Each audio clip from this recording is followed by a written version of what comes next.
Lundi 12 juin 2025, la librairie Ombre Blanche accueillait l'écrivaine Laure Murat, professeure à l'Université de Californie Los Angeles, autrice d'une dizaine de livres parmi lesquels Une révolution sexuelle, réflexion sur l'affaire Weinstein, paru chez Stock en 2018, Qui annule quoi, au Seuil en 2022, ou encore Proust, roman familial, publié en 2023 chez Robert Laffont, prix Médicis Essai.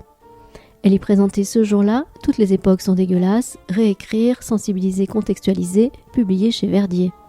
Dans cet ouvrage, Laure Murat s'interroge sur la tentation de réécriture des livres controversés qui, selon l'essayiste, seraient plus sous-tendus par une motivation mercantile qu'éthique, quand la censure n'est pas du côté qu'on croit et quand les précautions prises à tout contextualiser produisent à terme un effet pervers.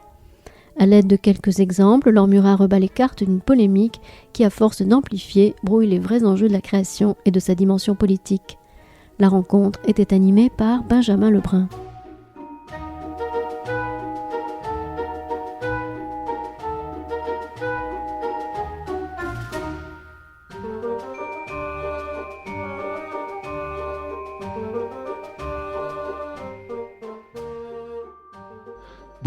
Bonjour à toutes et à tous. Merci d'être présentes et présents ce soir en si grand nombre à la rencontre de Laure Murat, qui nous fait l'honneur et le très grand plaisir de sa présence pour une discussion autour de son nouvel ouvrage, paru récemment aux éditions Verdier, dans une toute nouvelle collection intitulée Les Arts de lire.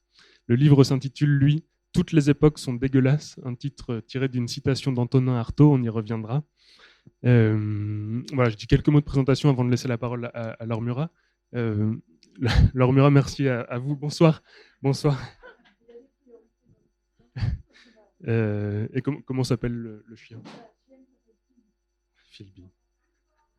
Ah.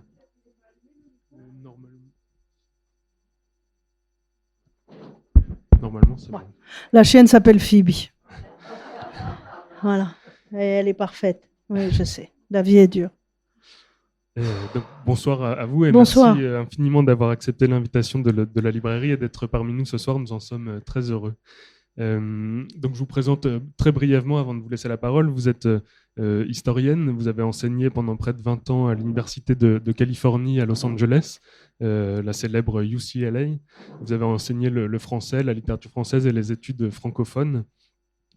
Vous êtes également autrice donc, de nombreux livres sur des axes historiques un peu différents les uns des autres, encore que chaque secteur se recoupe aussi très facilement. Des livres sur l'histoire de la psychiatrie, par exemple, avec La Maison du Docteur Blanche, un asile privé dans lequel sont passés notamment Nerval et Maupassant. Puis un petit peu plus tard, L'homme qui se prenait pour Napoléon. Vous avez publié aussi des livres sur les questions de genre et de sexualité, comme La loi du genre, qui est proche de votre sujet de thèse. Et puis, vous avez publié Une révolution sexuelle après l'apparition du mouvement MeToo en 2016. Vous avez publié aussi beaucoup, et peut-être plus récemment, des livres sur l'histoire littéraire, notamment Passage de l'Odéon, sur Sylvia Beach et Adrienne Monnier au début du XXe siècle, Flaubert Lamotte-Piquet, Relire, et puis, il y a quelques années, un livre au succès retentissant, Proust, roman familial. Ah,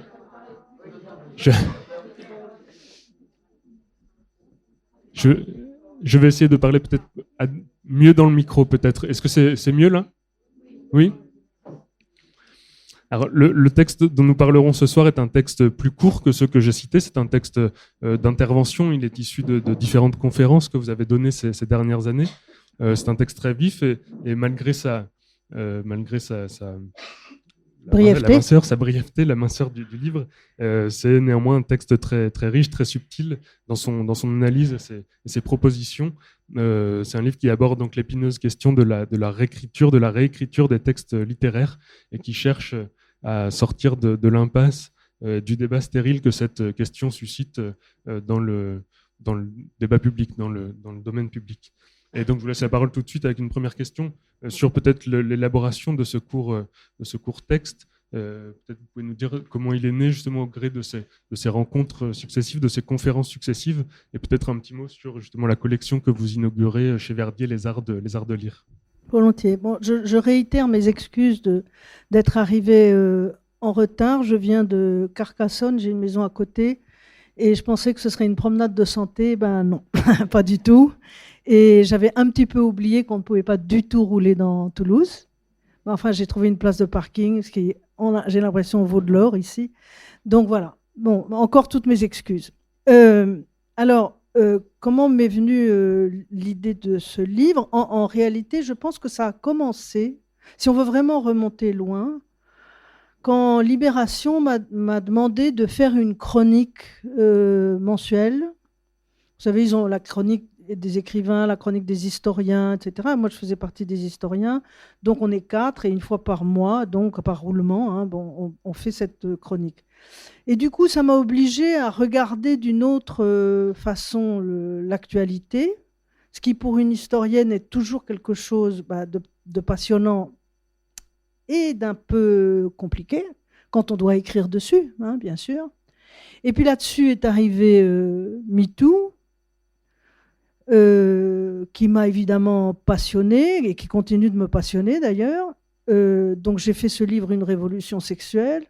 Et puis après, Le Monde m'a demandé, pour leur feuilleton de l'été, un long article sur la cancel culture, la culture de l'annulation, à laquelle je ne connaissais pas grand-chose. Mais si vous voulez, au fil des années, disons des 8 dernières années, à cause de ma position, ou grâce à ma position à UCLA aux États-Unis et en France en tant qu'autrice, je me suis fait pas une spécialité des guerres culturelles, malgré moi, vous voyez, mais un peu quand même.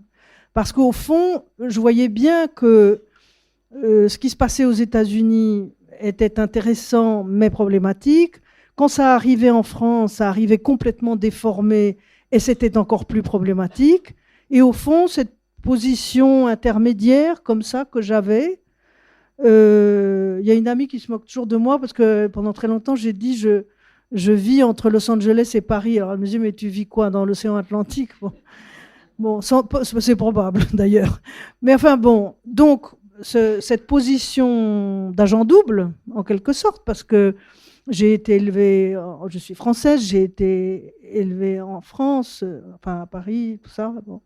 Et je suis partie pour les États-Unis très tard, hein, à l'âge de 38 ans. C'est pas comme si j'étais partie à 20 ans faire mes études et que je m'étais complètement américanisée. Il y a toujours un truc chez moi qui résiste quand même un peu.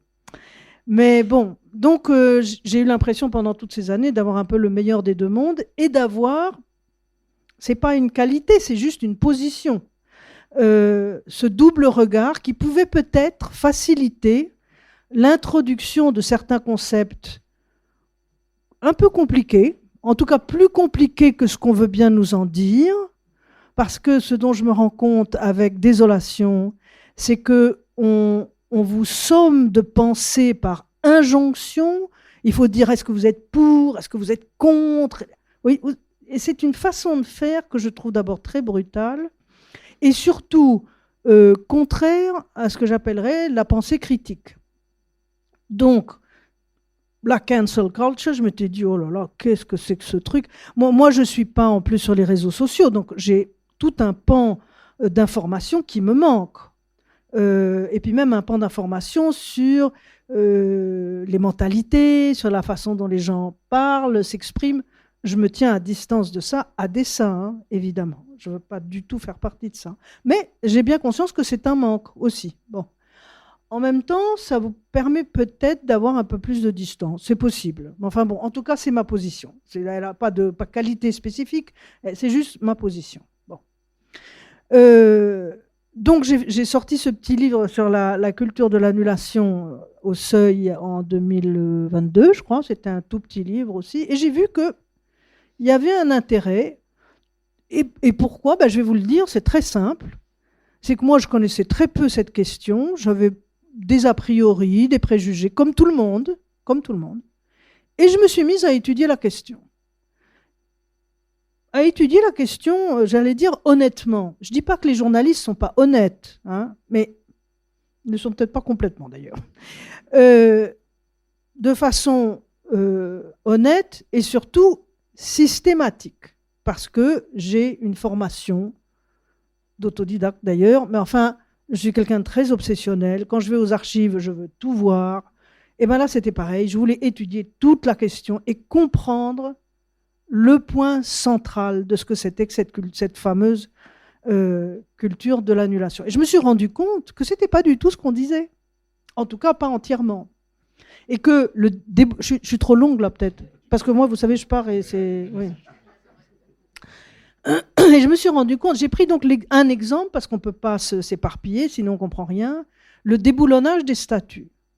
Des statues dites problématiques, des colons qui ont fait des enfumages de grottes, comme le général Bugeaud par exemple, mais c'est aussi Colbert, mais c'est aussi, etc. Bon. Ou des esclavagistes, etc. Et tout ça, c'était à la suite de la mort de George Floyd, où des activistes partout dans le monde se sont manifestés comme ça. Alors je me disais quand même, renverser la statue de Schœlcher, c'est quand même gonflé, c'est lui qui a, au fond, promulgué l'esclavage... l'abolition de l'esclavage. L'abolition de l'esclavage. Lincoln, quand même, pareil. Bon. Et donc, je me disais, il doit y avoir autre chose, quand même. C'est pas... Parce que très, très rapidement, les gens disent, oui, ces abrutis qui connaissent rien à l'histoire. Mais je me suis rendu compte que c'était le contraire. C'est que, justement, ils portaient une attention à l'histoire qui était beaucoup plus importante que les anti-wokistes, bon, je reviendrai sur ce mot de woke, mais qui sont très prompts à jeter l'anathème sur tous ces mots dont vous remarquerez qu'ils sont conservés en anglais. C'est très important ça, parce que c'est vraiment l'affreux Yankee qui a inventé ça et ça ne viendra pas pénétrer le territoire national. Donc, pourquoi pas dire la culture de l'annulation? Moi, je vois pas... Non, il faut dire cancel culture. Bon. Et puis maintenant, on est cancellé aussi, vous avez remarqué. Bon. Tout ça est évidemment lié. Woke, impossible de traduire ça non plus. Sensitivity readers, on va y venir. Lecteurs sensibles, bon. Alors, non, la vraie traduction, c'est démineurs éditoriaux. Ça donne déjà la tonalité. Donc, voilà, il y avait des sortes de choses qui grinçaient comme ça entre ce qui se passait vraiment et ce qu'on en racontait dans la presse, et puis les jugements à l'emporte-pièce qu'on avait sur ces questions. Moi, je ne suis pas pour qu'on annule les gens de façon agressive et désordonnée sur ces fameux réseaux sociaux. Les déboulonnages de statues, j'ai une autre opinion, parce que ce ne sont pas des œuvres d'art. Ce sont des œuvres de propagande. Ça, c'est très important. C'est de l'art officiel. L'espace public est un espace politique. Ce n'est pas un musée, c'est un espace politique. Et si on veut faire la propagande pour la colonisation, oui, il y a un problème. Oui. On ne verrait pas une statue du maréchal Pétain sur une place à Toulouse, ou à Paris, ou à n'importe où. Donc, oui, il y a un problème, et il faut le comprendre, il faut l'analyser, et il faut être un peu calme et de se dire, déboulonner les statues, enfin ça c'est mon opinion et je la partage, oui, ce serait pas mal de faire une commission pour le déboulonnage des statues, d'analyser, d'étudier la question en profondeur avec des vrais spécialistes. 2, attention, ne pas les détruire, parce que c'est là où tout d'un coup il y a un problème. Si vous les détruisez, vous privez les opprimés de l'histoire de leur oppression. Et ça ne va pas non plus. Bon, ça, c'était la thèse du petit livre sur qui annule quoi. Oui, et dans lequel vous proposez un peu à l'instar du musée révolutionnaire qui avait conservé tous les vestiges de l'ancien régime, de conserver ces statues dans un musée particulier qui serait contextualisé, etc. C'est comme ça que sont nés les musées, à la Révolution française. Plutôt que de tout piller et de tout détruire, eh ben, ils ont créé le musée. C'est pas mal comme idée, au fond. Bon, donc ça, c'était mon option sur cette question plus compliquée donc qu'il n'y paraît. Après, bon, je ne vais pas tout détailler, mais sur Schœlcher, c'était très intéressant. J'aime beaucoup la phrase de Patrick Chamoiseau. Il dit il ne faut pas détruire Schœlcher, mais il faut être contre le schœlcherisme, par exemple, qui est très obsessionnel dans la Caraïbe. Bon, bref. Donc voilà, ça c'était un premier ballon d'essai. Et puis bon, on a continué à me demander mon opinion sur ci, sur ça, etc. Et comme moi, j'aime pas trop m'éparpiller quand même. Enfin, quand vous regardez ma bibliographie, on se rend compte que je m'éparpille quand même beaucoup. Mais j'aime pas beaucoup faire des conférences, des articles, tout ça, ça m'embête. Moi, j'aime bien faire des livres, même s'ils sont de la taille d'un article. Mais j'ai quand même fait quelques conférences dans l'année 2023-2024. Et je voyais bien que cette question de la réécriture des classiques gênait tout le monde, on ne comprenait pas bien, on disait un peu n'importe quoi, un peu comme sur la cancel culture. Et donc j'ai décidé de m'y attaquer. Alors, pour une raison supplémentaire à celle de la cancel culture, c'est que, comme vous savez très bien, tout ce qui se passe aux États-Unis arrive à un moment donné en France. Et en France, on réécrit pas trop encore. La chose n'est pas tout à fait arrivée. Le milieu de l'édition est beaucoup plus artisanal qu'aux États-Unis. Voilà. Et donc, je me suis dit, c'est peut-être un bon moment pour écrire quelque chose, et comme je dis dans le livre, faire une pause dans ce débat, essayer d'analyser les éléments en jeu, et proposer des hypothèses. C'est pas bien prétentieux, mon affaire. Hein. C'est que vraiment dire, bon, on va se calmer, on va regarder ce qui se passe, et on va regarder où est le vrai enjeu. Parce que, à nouveau, comme dans toutes ces guerres culturelles, la question est mal posée. Donc, à force de lire, de réfléchir, n'importe qui peut faire ça. Hein. C'est pas... Si j'arrive à le faire, je vais vous dire pourquoi. C'est parce qu'au départ, je ne comprends rien moi-même. C'est le chaos dans mon cerveau, hein. Ça je vous assure, c'est le chaos complet. Donc je prends les choses depuis le début et j'essaye, comme je disais tout à l'heure, d'être systématique, d'analyser et de prendre un peu de distance par rapport à ces passions un peu hystérisées, très polarisées en France, en tout cas je trouve. Voilà. Et donc pour venir au texte, oui, justement, la réécriture, qui est elle-même parfois assimilée à la cancel culture, même si elle n'en fait pas tout à fait partie. Mais pour vous, juste c'est un petit point, mais pour vous, déboulonner une statue ou renommer un tableau ou réécrire un texte, ce sont donc autant d'actes qui sont assimilés à la cancel culture. Alors pour vous, ce sont des pratiques qui peuvent pas forcément être mises sur le même plan, qui engagent des problématiques politiques ou esthétiques ou morales tout à fait différentes. Bien sûr. Alors quand il s'agit d'un texte, c'est encore une autre affaire. C'est pas une statue. Je vous apprendrai rien. Non, ce que je veux dire, c'est pas un objet visuel, quoi. Bon, c'est un texte. Donc qu'est-ce qu'on fait avec ça? Alors on va reprendre depuis le début. Les affreux woke. Hein, qu'est-ce qu'ils proposent, les woke? Donc, je rappelle que ce mot vient de l'argot afro-américain qui veut dire éveillé. La forme correcte, entre guillemets, ce serait awake, mais en afro-américain, en argot afro-américain, ils disent woke. Bon, ils prennent le prétérit pour le participe passé, peu importe. Donc, et ça a donné donc ce wokisme qui est la bête noire notamment de Donald Trump. C'est pas anodin non plus, ça. Hein. Bon. Qu'est-ce que propose le wokisme?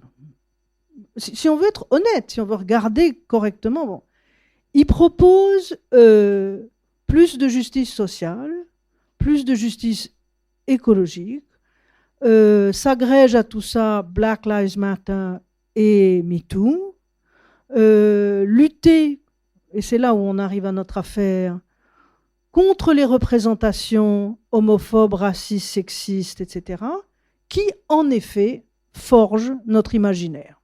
Bon, moi, je suis woke. Non, mais il y a un livre que je vous recommande qui s'appelle, de Pierre Thévagnan, qui est sorti il y a 2 mois, qui s'appelle « Soyons woke, plaidoyer pour les bons sentiments ». Bon, alors, le titre est un peu provocateur, mais je trouve que c'est un livre qui a une belle énergie. Alors, bon, j'allais dire malheureusement, mais il passe 90% du livre à dénoncer les anti-wokistes et à démonter leurs arguments, ce qui est utile. Et je suis d'accord avec lui, soyons woke, mais j'ajouterais soyons woke avec méthode. Et c'est là où le bas blesse, en fait. Parce que lire un texte où il y a sale nègre, où il y a un viol par page, ou ceci, cela, ça fatigue au bout d'un moment, vous voyez. On n'a pas forcément envie de ça. D'ailleurs, il m'est arrivé une chose juste après, juste après avoir écrit le livre. Je m'intéresse beaucoup à la question animale. Et donc, j'avoue humblement que je n'avais jamais lu John Fante, qui est un auteur culte, et qui a écrit Mon chien stupide. Et dans Mon chien stupide, à la fin du livre, sa femme a fumé une quantité de marijuana telle qu'elle est complètement out, et il la viole. Et il dit, enfin il la viole, pas John Fante, le narrateur, je sais faire la différence. Et il dit qu'il n'a jamais pris son pied comme ça, que c'était extraordinaire, que la jouissance incroyable, etc. Quand vous lisez ça, juste après l'affaire Pellico, il y a un gros malaise quand même. Voilà. Alors j'ai jeté le livre. Non, j'ai pas jeté, c'était mon Kindle. Mais enfin, j'ai arrêté de le lire. Alors c'est d'une réaction un peu comme ça, un peu rapide, parce que il faut faire la différence entre l'espace de la fiction, l'espace du réel, etc., etc. Mais disons que nos représentations tournent quand même toujours autour des mêmes violences et qu'elles ont peut-être un rapport avec le réel que nous traversons. Je n'ai pas besoin de vous rappeler l'actualité récente de cet enfant qui a tué une surveillante à l'entrée de l'école. Donc, maintenant, qu'est-ce qu'on fait avec tout ça? La mythologie, c'est plein de viols, c'est plein de... Bon, pardon? De meurtres, etc. Quand j'avais fait le livre sur MeToo, je m'étais rendu compte d'une chose qui m'avait intriguée. Je ne suis jamais allée au bout de cette question, parce que c'est une question énorme. C'est le rapport du viol et du succès commercial. Là, c'est très intéressant. Vous savez, la grande féministe, il y a une grande féministe américaine, dont le nom m'échappe tout de suite, évidemment, mais ça va me revenir, qui dit il faut désérotiser la violence. Il faut érotiser le consensus.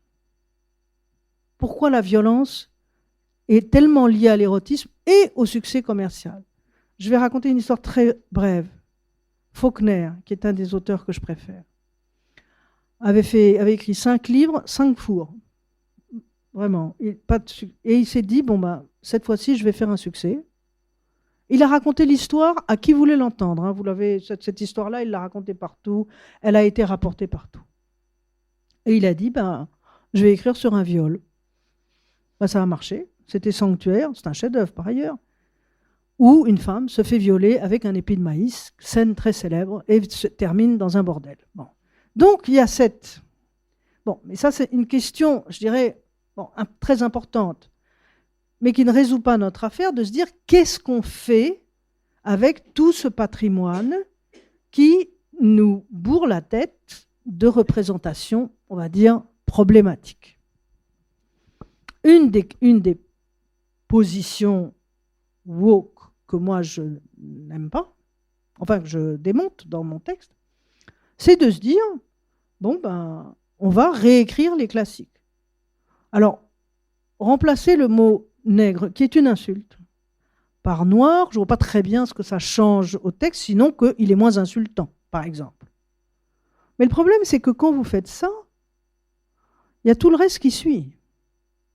Alors, je prends des exemples dans mon livre, notamment d'Agatha Christie, Les 10 petits nègres, le fameux livre qui a posé tellement de problèmes en France pour changer le titre. Bon, je ne vais peut-être pas développer, je ne sais pas si vous voulez que je développe des exemples. Vous pouvez développer, parce qu'effectivement, dans le livre, vous montrez à quel point c'est une histoire qui n'est pas récente, qui est un processus de réécriture. Mais bien sûr. Qui est entamé quasiment dès la publication du livre ou quelques années après la publication. Parce que dès que Agatha Christie a publié son roman, aux États-Unis, le titre Ten Little Niggers, ça passait pas du tout. Vous savez qu'aux États-Unis, à l'époque, c'était pas le cas, mais le mot nigger, on dit le N-word, et c'est un mot tabou. Je ne crois pas qu'en français, on ait un mot tabou. aux États-Unis à celui-là. Bon. Et donc, dès le début, ils se sont dit, donc là, c'est quoi, la fin des années 30, je crois, ils se sont dit, ah, problème, on va changer le titre, et ils n'ont rien trouvé de mieux que de mettre les 10 petits Indiens. Alors, déjà, vous voyez que ça cloche dès le départ, quoi. Bon, et puis ils ont attendu qu'Agatha Christie meure, et ils se sont dit, non, en fait, les 10 petits Indiens, ça va pas non plus. Parce que Les 10 petits nègres, c'est un roman policier très extraordinaire, qui est fondé sur un document princeps qui est une comptine, qui s'appelle The 10 Little Nigger. C'est pour ça que c'est tellement important. Et donc, c'est une comptine pour apprendre aux enfants à compter à rebours. Donc, ils étaient 10, ils étaient 9, ils étaient 8. Et à la fin de la comptine, il y a marqué « And then there were none ». Et puis, il n'y en avait plus. Et donc, en anglais, ils ont fini par mettre comme titre « And then there were none », ce que je trouve très bien, puisque on respecte la chanson et on enlève ce mot hideux. Bon. Oui, mais le problème, alors, c'est qu'après, il faut que le reste suive. Donc après les 10 petits Indiens, ils se sont dit, bon, ben, on va faire les 10 petits soldats. Bon, l'armée n'a pas protesté. Ça allait. Mais après, ça va pas non plus, parce qu'il y a des remarques racistes à peu près dans tout le livre. Qu'est-ce qu'on enlève, qu'est-ce qu'on garde?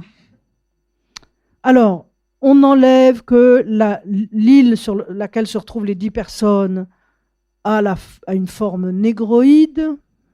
Bon, ça, on l'enlève. Et puis après, on enlève telle ou telle remarque. Et puis, on laisse une anecdote que raconte quelqu'un en disant oui, de toute façon, les Noirs, ils n'ont, alors pas les nègres, mais les Noirs n'ont aucune idée de ce que c'est que le sens de la mort, etc. Ma survie était beaucoup plus importante que la vie de ces idiots. Enfin bon. Et ça, on le laisse. Parce que j'ai fini par comprendre que, vous savez, il y a la fameuse distinction entre la lettre et l'esprit. Bon. Mais enlever des mots qui fâchent, c'est comme si vous enleviez des poissons crevés d'une eau qui est de toute façon empoisonnée. L'eau, elle reste empoisonnée parce que l'idéologie d'Agatha Christie, elle était, comme la plupart des Britanniques à l'époque, favorable à la colonisation de l'Empire britannique. C'est tout. Bon. Et on lui fait dire à la fin quasiment le contraire de ce qu'elle pensait vraiment. Est-ce que c'est une bonne idée? Non, c'est évidemment pas une bonne idée.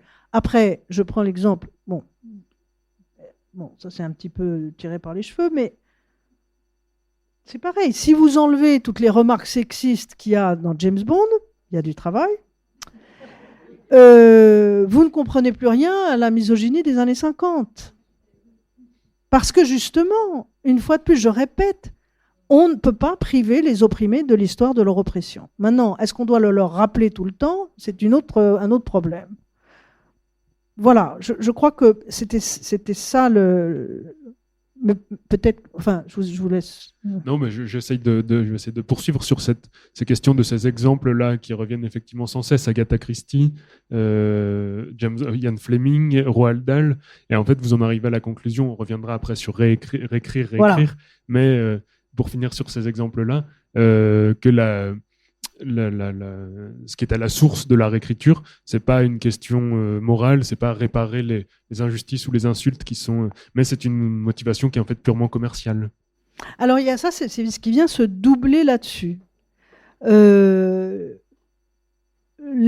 ayants droit de Roald Dahl ont donné leur feu vert à l'éditeur historique de Roald Dahl pour faire passer par là des sensitivity readers, donc ces fameux démineurs éditoriaux, pour enlever, alors ici le mot nain, ici le mot gros, alors l'absurdité, l'incohérence des corrections, enfin, je le détaille dans mon livre, hein, mais dans tous les exemples, c'est le cas.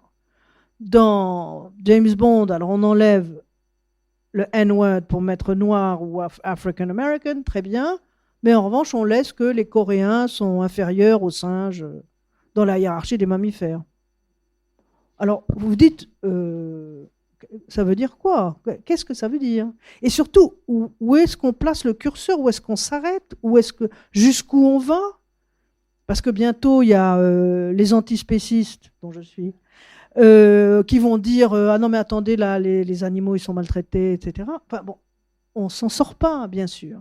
Alors, on fait des petits trucages un peu médiocres, comme ça, un petit peu... Là.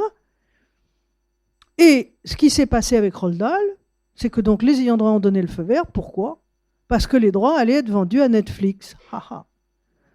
C'est tout. Et donc, c'est une affaire de gros sous. De toute façon, les éditeurs anglo-saxons ont très bien compris que dans 10, 20, 30 ans, ces auteurs qui sont la poule aux œufs d'or, qui leur ont rapporté des milliards, vont devenir ringards et qu'il faut exploiter la machine à fond en faisant taire les méchants gauchistes qui disent attention, ça ne va pas.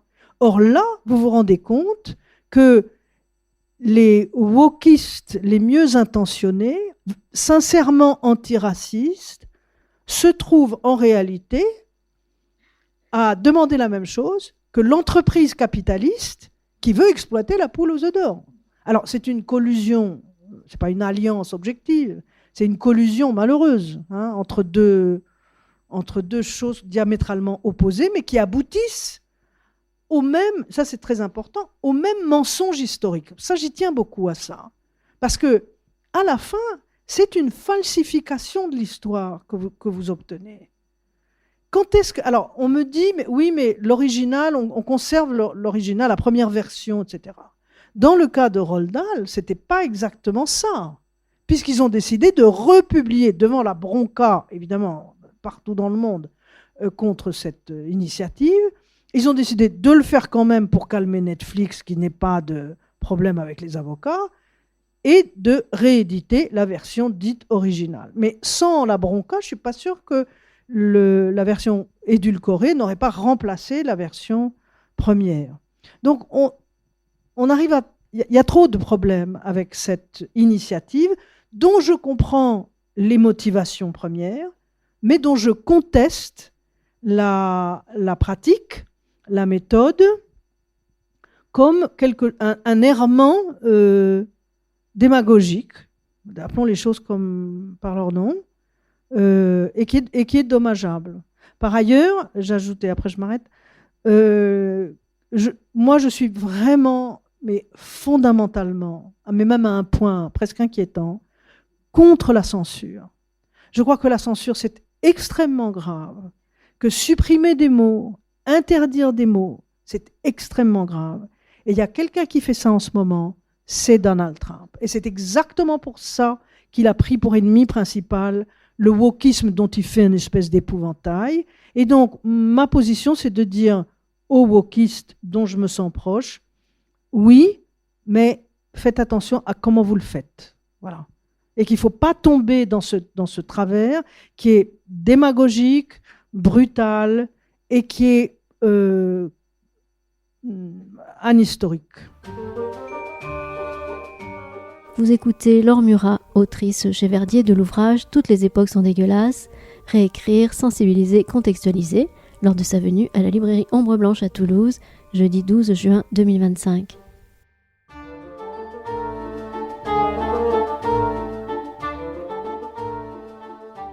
Et donc pour revenir au livre chronologiquement au début du livre, pour sortir justement un peu de l'impasse langagière dans laquelle se situe le débat. Donc voilà, vous proposez une distinction entre entre deux mots qui sont de sens équivalent, qui ont deux graphies, et vous proposez deux sens différents. Réécrire avec un seul et réécrire. Réécrire, ce serait ce dont nous avons parlé, là, le ravalement esthétique de façade des œuvres d'Agatha Christie, de Roald Dahl, etc. Et puis la réécriture, elle, serait plutôt ce qui permettrait de sortir de cette impasse, une version, elle aurait une dimension esthétique et elle permettrait de sortir de cette impasse en créant autre chose et en se détournant des œuvres du canon, ou en tout cas en réécrivant le canon. Alors j'ai trouvé en effet c'est une astuce que j'ai trouvée, vous ne trouverez pas la définition dans le dictionnaire. Mais enfin, j'ai profité de la double orthographe du mot réécrire, en effet, donc avec 2 E ou avec un seul, et j'ai attribué complètement arbitrairement le fait que réécrire est une pratique que connaissent tous les écrivains. Vous savez que vous connaissez la formule. Écrire, c'est réécrire, donc on passe son temps à ça, d'une part, mais d'autre part que, par exemple, Joyce a réécrit Homère avec Ulysse, Racine a réécrit Phèdre d'Euripide, enfin, etc., etc. Donc la réécriture, c'est une pratique très commune, une pratique artistique, créative, j'insiste beaucoup là-dessus, d'adaptation de textes au cinéma, d'adaptation à l'opéra, enfin, Proust pastichant Saint-Simon, ben, c'est de la réécriture, etc., etc. Donc, évidemment, je ne suis pas contre la réécriture en règle générale. Mais l'entourloupe, c'est de nous faire croire que quand on réécrit, et là, je prends le mot réécrire avec un seul « et », qui est une pratique pour mettre les textes en conformité avec notre idéologie actuelle pour des raisons morales, et je ne suis pas du tout contre la morale, mais ce sont 2 opérations qui n'ont rien à voir. Je suis désolée. On ne va pas commencer à m'expliquer que c'est la même chose. Et les partisans de la réécriture ou plutôt réécriture disent mais regardez, Joyce a réécrit Homère et Bidule a réécrit Roald Dahl en enlevant nain et gros. Ben non, c'est pas pareil. Non, je suis désolée, ce n'est pas pareil. Hein. Il y a une sorte de correction cosmétique, une fois de plus ces petits trucages approximatifs, la plupart du temps incohérents, souvent ridicules. Non, c'est pas Joyce non, c'est pas ça. C'est pas qui réécrit Homère, c'est pas la même chose. Donc, il faut faire la distinction et il faut. Alors après, il faut proposer des solutions. Alors c'est là où on m'attend au tournant. Alors j'ai eu le malheur de dire quelque part, non pas quelque part, dans le livre. Ben, si ces livres ne vous plaisent pas, ne les lisez pas. Bon, alors, on me dit c'est simpliste, ça je vous l'accorde, c'est simpliste, ça résout pas trop le problème. Mais vous savez, à la radio, tout ça, on me demande et alors qu'est-ce que vous faites avec Serge Gainsbourg par exemple? Mais j'en fais rien de Serge Gainsbourg, je m'en fiche d'abord, ça m'est complètement égal. Passons à autre chose. Qu'est-ce qu'on peut faire pour inventer un monde meilleur? Voilà, une phrase simple. Eh bien, il y a des écrivains qui réécrivent en réécrivant. Et je cite à la fin du livre, pour moi, ça, ce sont des exemples magnifiques. C'est un auteur afro-américain qui s'appelle Percival Everett. Son livre va paraître à la rentrée, je vous le recommande beaucoup. Vous savez qu'un des livres les plus problématiques dans ces questions, c'est Les aventures de Huckleberry Finn de Mark Twain, qui maintenant n'est plus enseigné aux États-Unis parce qu'il y a le N-word partout.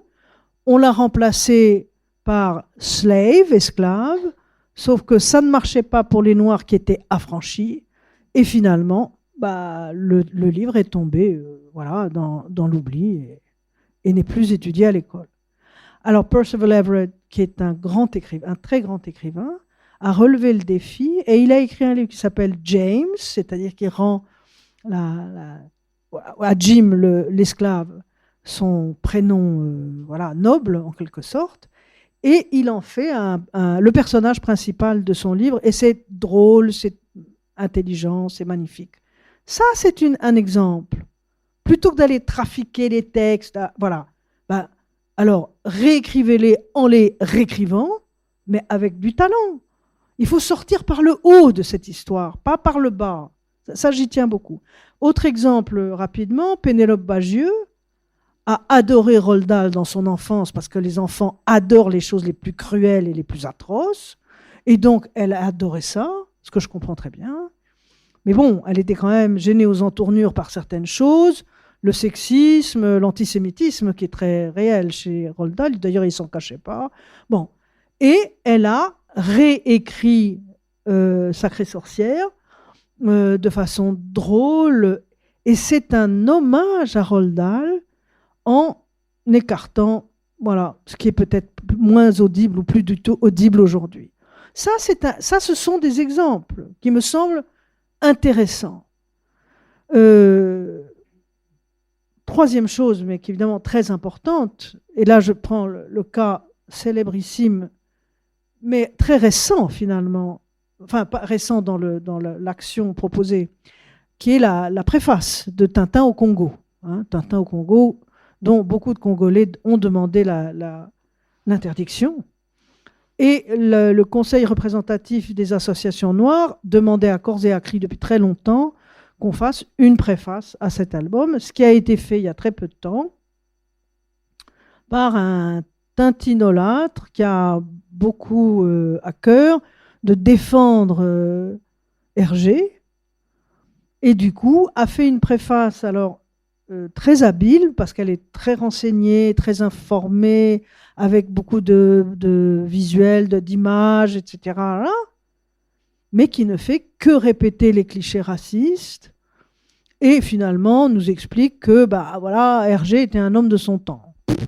Alors, avec ça, sans dire que Georges Simenon ou André Gide, exactement à la même époque, au début des années 30, ont dénoncé les crimes de la colonisation en Belgique, au Congo, etc., etc. Donc, moi, je suis très favorable aux préfaces. Ça laisse l'intégrité du texte. Si on veut se renseigner sur pourquoi ce texte dit ça et de la façon dont il le dit, de demander à quelqu'un d'un peu réveillé, justement, d'écrire la préface et d'expliquer. Il y a des appareils de notes, il y a des postfaces, il y a toutes sortes d'accompagnements qui sont possibles. Le livre est un objet plastique et qui propose plein de possibilités. On peut faire, je sais pas moi, des sites associés au livre. On donne l'adresse du site dans le livre et puis on alimente ce site, voilà, de documents, d'explications, de débats. Ça fait penser, hein. Ça ne détruit pas l'intégrité du texte. Ça le laisse dans toute sa créativité et dans tous ses défauts. Je crois que si vous voulez, si vous dérobez l'objet du débat, il n'y a plus de débat. Et ça, c'est pas possible. À mon avis, ce n'est pas possible. Donc, non, laissons l'intégrité des choses qui fâchent, introduisons-les, expliquons-les. Moi, je suis très sensible à la pédagogie. J'ai organisé dans mes classes. En France, tout le monde essaye de me faire dire « Alors, il paraît qu'aux États-Unis, on ne peut plus rien dire dans les classes. » Si. Je leur parle exactement comme je vous parle à vous. Pareil. Et quand il y a un problème, je divise la classe en deux. Je dis, il y en a une partie qui est pour et l'autre qui est contre. Alors maintenant, discutez. Donnez-moi des arguments. Et ça marche très bien.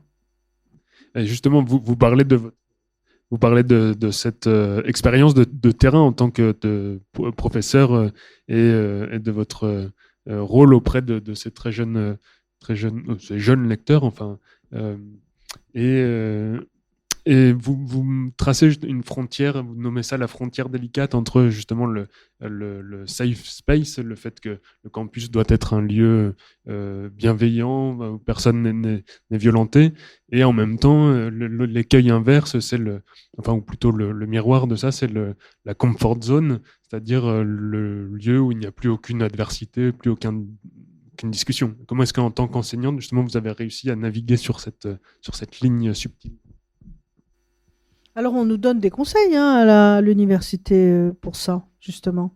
Pour pacifier, pour trouver des solutions, pour ne heurter personne. Mais bon, la littérature, ça heurte. Ça pose des questions qui dérangent. Il faut faire avec. Et il faut comprendre qu'est-ce qu'on peut en apprendre. J'ai donné un exemple parce que je crois que c'est toujours plus simple quand on donne un exemple. J'ai fait pendant un certain nombre d'années un séminaire qui s'appelait de l'affaire DSK à l'affaire Weinstein.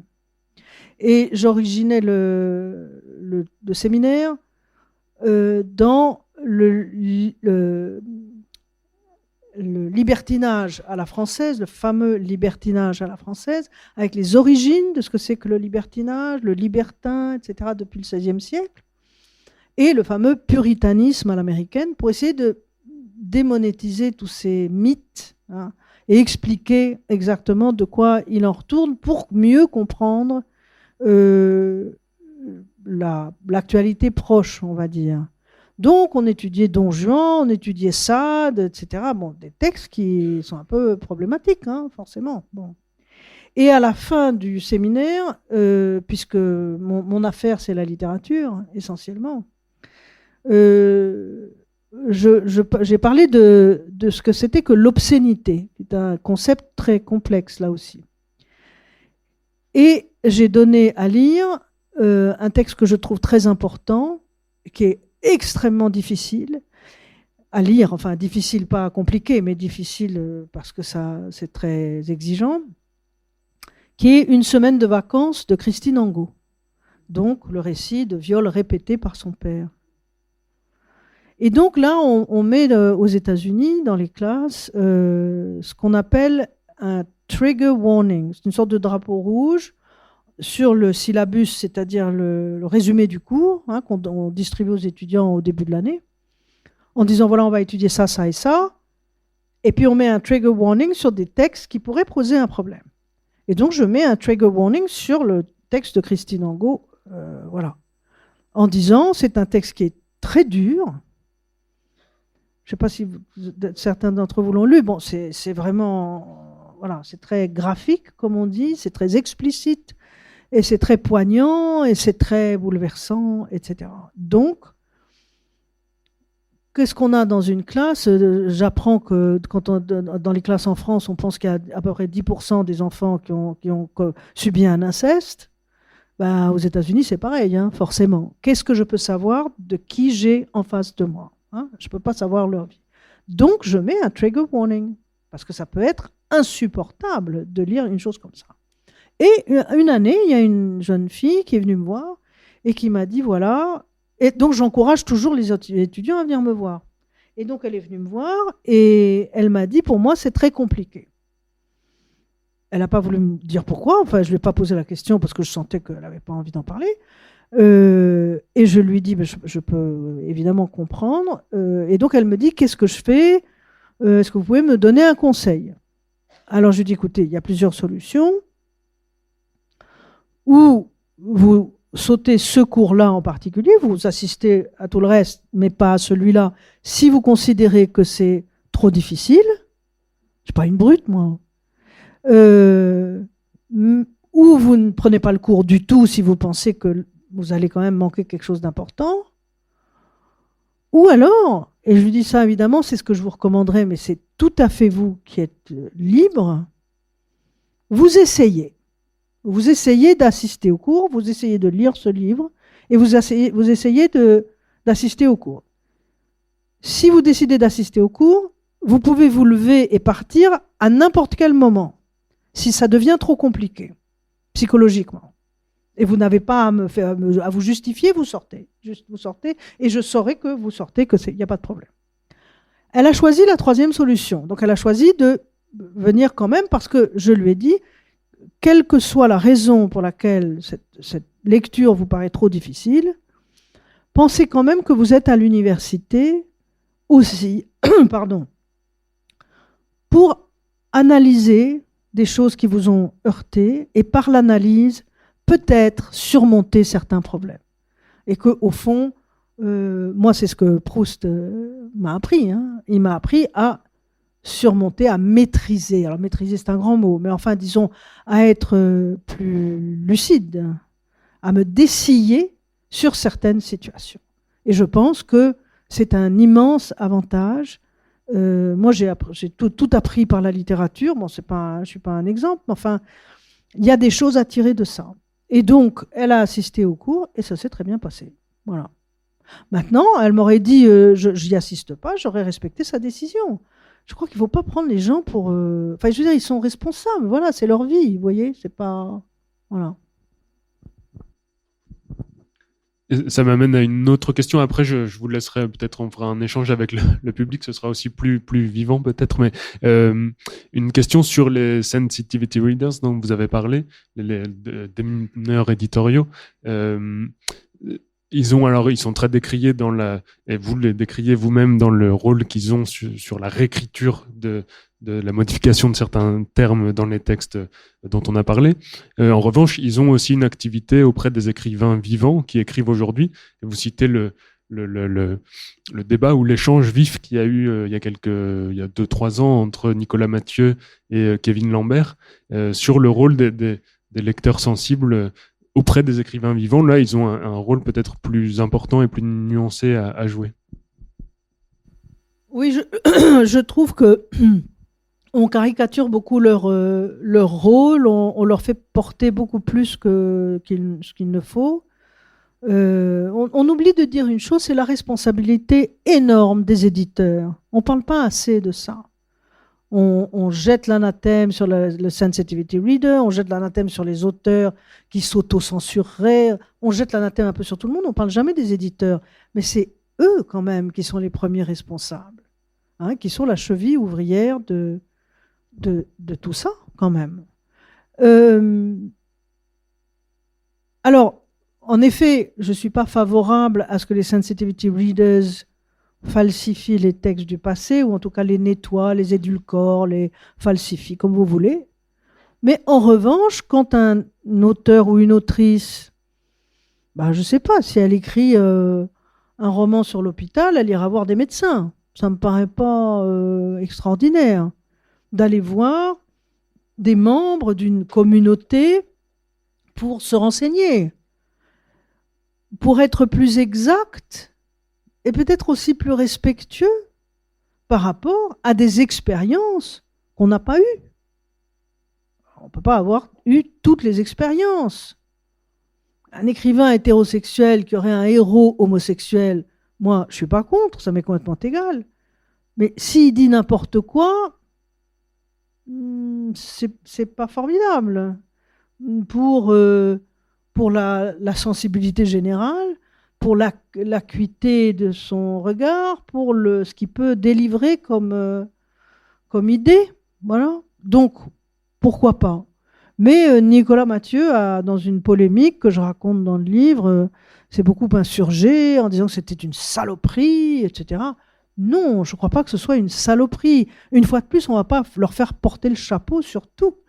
Et il faut ramener ça à l'exemple précis incriminé, c'est-à-dire que Kev Lambert avait pris comme un des héros principaux de son dernier livre, non, son avant-dernier livre, pardon, celui qui a eu le prix Médicis en 2023,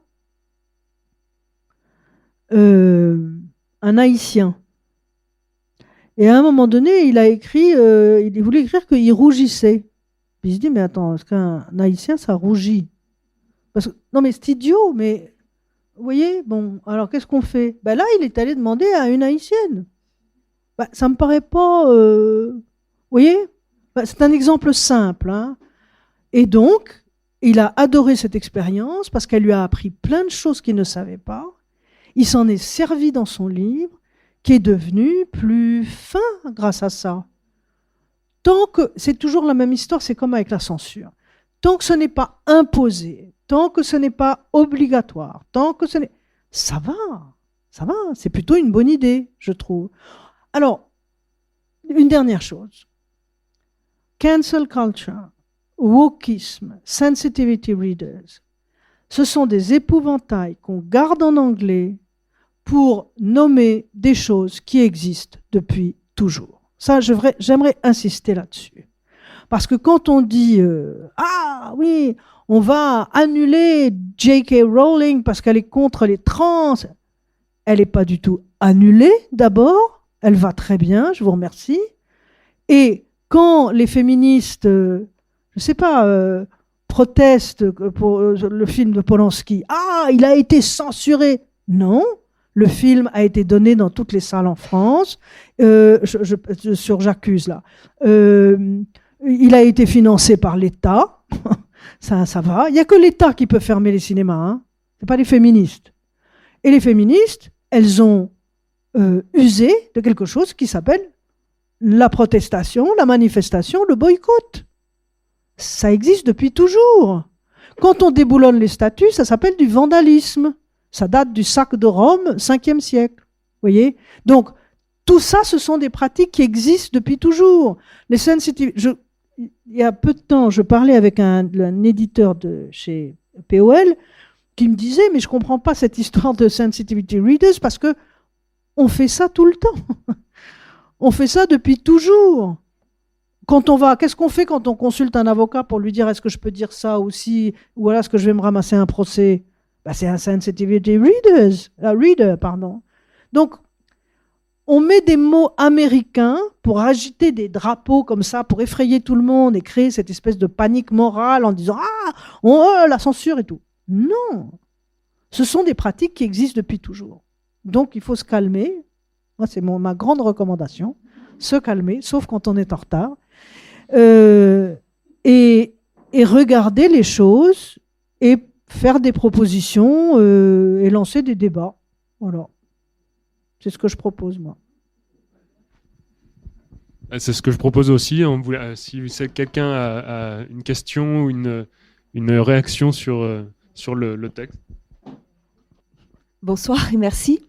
Vous dites quelque part dans le livre que finalement, au fond, tout cela révèle une haine de la littérature qui serait tenace et inconsciente. Donc, est-ce que vous pouvez parler de cette haine de la littérature, où elle s'origine et qui la véhicule ? Alors, le livre fait 66 pages, hein, je précise. Donc, évidemment, quand je balance une expression comme ça, la haine, j'ai conscience que je dis quelque chose de très fort, hein, de très fort. J'ai tendance à voir, mais je peux me tromper, dans ces petits trafics, en effet, une forme de haine de la littérature. Quand on sait le soin qu'un auteur, quand on écrit, le soin que porte un auteur à la moindre virgule, qui est-on 50 ans plus tard pour dire non, on va trafiquer tout ça? Il y a un irrespect, je trouve. Alors, on me dira que je sacralise la parole de l'auteur. C'est possible. Mais qui suis-je pour aller changer les mots? Les mots, c'est comme si vous alliez rhabiller les femmes nues du déjeuner sur l'herbe. C'est l'équivalent. Est-ce que vous verriez avec un pinceau en disant « Ah non, ça va pas ». Mais pardon, c'est pareil. Je crois qu'il faut... Parce que je crois comme ce sont des questions idéologiques, tout ça, morales, et je répète, moi je suis quelqu'un de très moral, je suis très attaché à la morale. Mais je ne suis pas moralisatrice, ça je déteste. Donc la morale c'est très important. Mais quand on va aller trafiquer ça, mais sous quel prétexte? Sous quel prétexte? Ça me paraît délirant. Et c'est surtout oublier, c'est là où je voulais en venir, parce que ces questions sont idéologiques, elles sont morales, elles sont là, que c'est un problème de forme, la littérature.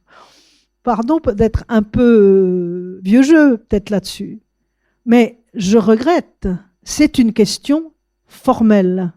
La littérature, c'est pas une science sociale, comme on aurait tendance à le penser, comme Nicolas Mathieu, par exemple. C'est un art.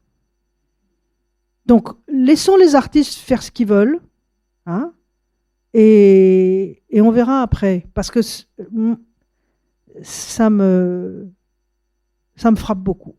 Je ne sais pas si j'ai répondu. Voilà.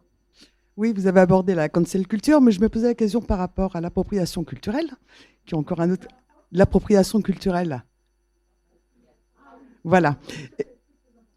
Et notamment en littérature, Alors, je sais bien, j'ai oublié l'exemple, mais il y a un auteur jeunesse français, je crois, qui a notamment écrit sur l'esclavage et dont le livre n'est pas sorti aux États-Unis parce que justement c'était un blanc. Voilà. Et je voulais avoir votre avis là-dessus. Merci beaucoup. C'est une excellente question et dans mes moments d'optimisme fou, je me dis que le prochain sujet, c'est ça. Voilà. Parce que l'appropriation culturelle, c'est un puits sans fond. C'est pareil. Et là, encore, il faut donner des exemples, il faut comprendre. Alors, on va prendre des exemples connus parce que je pense que c'est le mieux. Vous vous souvenez sans doute que Amanda Gorman, cette jeune poétesse noire qui avait fait un poème pour l'inauguration, oui, c'est ça, de Joe Biden, absolument, pas de Trump, ça c'est sûr. Il a été traduit dans le monde entier et je crois que c'était en Hollande où la traductrice, qui est connue pour être la meilleure traductrice de l'anglais en néerlandais, était blanche et ça a posé un problème. Alors, ça y est, levée de bouclier, ça recommence, tout le monde s'énerve, etc. Alors, bien sûr que n'importe qui peut traduire n'importe qui. Alors, soyons tranquilles là-dessus, ça va. Pourquoi il y a un problème ici? Là, on aborde une autre question qui est très complexe. Parce que là, on a parlé des représentations. Hein, tout au long, là, je parlais des représentations des Noirs, des femmes, des colonialistes, etc., etc. C'est de l'ordre de la représentation. Mais il y a une chose dont on ne parle pas, et c'est ça l'appropriation culturelle, c'est la représentativité. C'est une autre question. Que cette femme néerlandaise, qui est réputée être la meilleure, traduise le texte ne me paraît pas problématique en soi. Ce qui me paraît très problématique, c'est l'absence à peu près totale de traducteurs ou de traductrices noirs. Ce qui me paraît problématique, c'est l'absence presque totale de noirs à la télévision, etc., dans les postes importants, partout, à l'université, parce que les intellectuels ne sont pas en reste, etc., etc. Ça me paraît un problème. Vous voyez? Alors, après, il y a un autre exemple que je voulais vous citer, ah oui, bien sûr. Je parle dans le livre de ce texte admirable qui s'appelle Ourika, d'une femme qui s'appelle Claire de Duras, et qui a écrit ce petit texte, ce petit roman, ou cette longue nouvelle, qui s'appelle Ourika, donc en 1823. Et pendant très longtemps, à partir début des années 80, aux États-Unis, c'était un texte qu'on étudiait beaucoup dans les départements de français et de la francophonie, puisque c'est très important là-bas, comme l'exemple du premier texte qui donne la parole à une jeune fille noire qui parle à la première personne. Donc, premier essai littéraire, enfin essai roman, je veux dire, en tout cas œuvre littéraire, qui donne une subjectivité à la conscience d'une jeune fille noire. Bon. Donc, ça a été vanté comme ça pendant des années.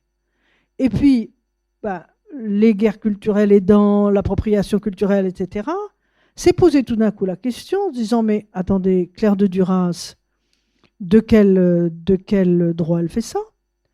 Son père avait des propriétés en Martinique où il faisait travailler des esclaves. Est-ce que c'est pas une affaire d'appropriation culturelle? Voilà. Eh bien, ouvrons le débat, vous voyez. Une fois de plus, ouvrons le débat.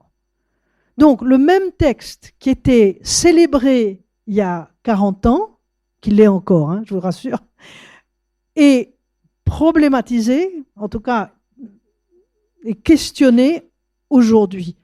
Et moi, je trouve ça très bien. Réfléchissons à ces questions. Parce que ce dont je n'ai pas parlé, mais on peut être là jusqu'à minuit, c'est l'histoire du canon, bien sûr. Le canon qu'on étudie à l'école et à l'université. Allez voir dans les programmes des écoles en France combien de femmes écrivaines sont au programme. Je crois que la première fois au bac, c'était il y a 2 ans, et c'était Madame de Lafayette. Enfin, oui. Je regardais j'ai beaucoup de livres de la Pléiade chez moi parce que j'aime beaucoup les appareils de notes et tout ça, et les préfaces et tout ça. Bon. Et donc je reçois le catalogue tous les ans. Et je regardais, il n'y a pas un noir. Il y a 700 volumes. 700 auteurs, pas 700 volumes, 700 auteurs. Il y a beaucoup plus de volumes.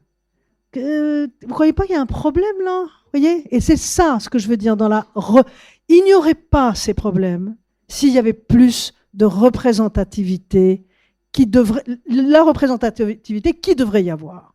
Et je crois que c'est là où il y a, c'est toujours pareil, une collusion des problèmes. Et là, on vous embrouille en disant comment là? Comment? Ben, si, un petit peu quand même. Vous voyez? Voilà. C'est une réponse, hein, il y en a beaucoup d'autres. Est-ce qu'il y a une autre question, une autre intervention? Non. S'il n'y en a pas, je vous propose de poursuivre peut-être de manière un peu plus informelle, peut-être si vous souhaitez signer quelques livres et poursuivre la discussion de manière plus détendue comme ça. Voilà, merci beaucoup en tout cas.